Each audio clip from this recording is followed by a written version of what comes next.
So hello growers, my name is Iswa and I'm a gardener. I absolutely love gardening and I love plants. There is something really spiritual about gardening and plants, and I just want to share with you some of my absolute favorites for this time of the year. These are what I call great space fillers. These are plants which I highly recommend because of their ability to shine in the garden and their ability to make a space come alive. And here are a few that I would like to recommend. I call this spring and summer screamers.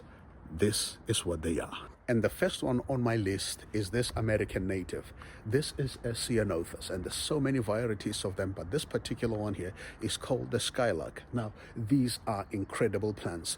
Their ability to fill a space and to brighten the place is absolutely phenomenal, as you can see for yourself. And one of my favorite things about this, it's an evergreen plant, and not only is it evergreen, it also attracts some great wildlife. I'm talking about insects like bees, hoverflies, and there's a lot of butterflies that love to come onto these beauties. These are absolutely phenomenal. Their ability to make a space shine, to make a place stand out, is absolutely phenomenal. This is a Ceanothus. We don't have very many blue plants this time of the year, but this is absolutely making up for that shortage of blue in the spring. And I also have another one which is an absolutely beautiful one as well.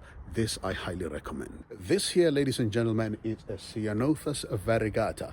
It has got this beautiful variegation to it. As you can see on the foliage, it's got this green in the middle and it's got this yellow tinges just right around it, and you've got that beautiful blue piercing through those two colors, and it makes the space come alive. It is absolutely phenomenal.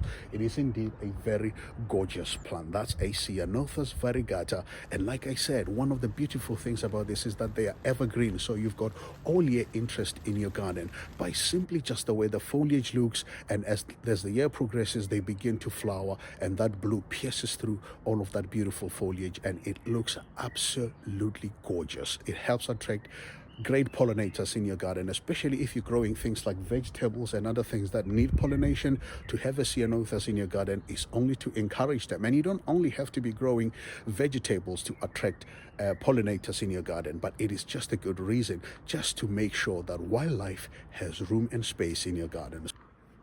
There is nothing else for me that screams spring is here for me like alliums. Alliums are absolutely phenomenal plants. Is their tall stem and that pom-pom purple sensation as it comes out. These are absolutely amazing. Their ability to brighten the space, not only by just how they flower, but their tall stems. It just makes that whole gap or that whole space look very different to everything else that's growing around you. If you've got this growing through other stuff, they look absolutely amazing, and they give this magnificent background as well. I just think that they are absolutely fantastic plants to have in your garden. I highly recommend alliums, and you can never have enough alliums in your garden. So alliums are one of those which I highly recommend because of they cry spring to me. Now, one of the other magnificent ways to add interest in your garden without using flowers is using foliage. Foliage is one of those things that is very, very underrated in terms of how we create and design our gardens. But foliage is absolutely beautiful. And these are Asus or Japanese maples. I love how varied they are and what you can do with them to add value into a space, but simply by using foliage. The texture of the foliage, the look of the foliage, the different shapes and the different sizes of that foliage, it can add so much value into a space. So for me, Asus or Japanese maples are absolutely a phenomenal way to add interest in your garden, especially around this time of the year in spring, sort of late spring, when people are starting to think about how their garden looks and feels.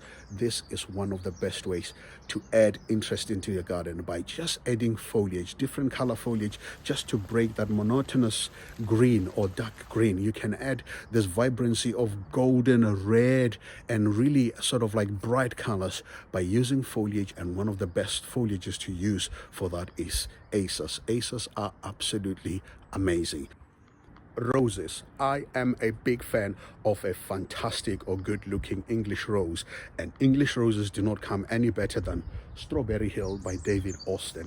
David Austin is a very famous British rose breeder here in the United Kingdom, and they come up with some of the most phenomenal roses, and I highly recommend that if you've got a wall or a space where you would want a climbing plant, the Strawberry Hill by David Austin is one of the most perfect ways of filling that gap. So for me, roses are a sign of spring, and I've got some amazing English roses in my garden which I absolutely adore. I'm talking about things like Strawberry Hill, Emily Bronte, Princess Alexander of Kent, Gabriella Oakes, Raoul Dahl, and my absolute personal favorite as well is Dana Hughes, which is a very recent one. It's got a beautiful faint scent to it, and it makes the space absolutely shine. So for me, roses are a quintessential. A garden that hasn't got a rose, it hasn't got a soul in it. Roses are absolutely phenomenal, and for me, they are the ultimate plant for spring and for the summer. So roses, I highly recommend whichever one you like. Just make sure it's one that brings you joy, because of nothing fills a gap as beautifully and as well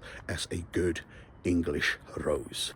And that for me, ladies and gentlemen, is what I call the quintessentials of spring and summer. These are my recommendations, my absolute favorites this time of the year. I hope you enjoy that.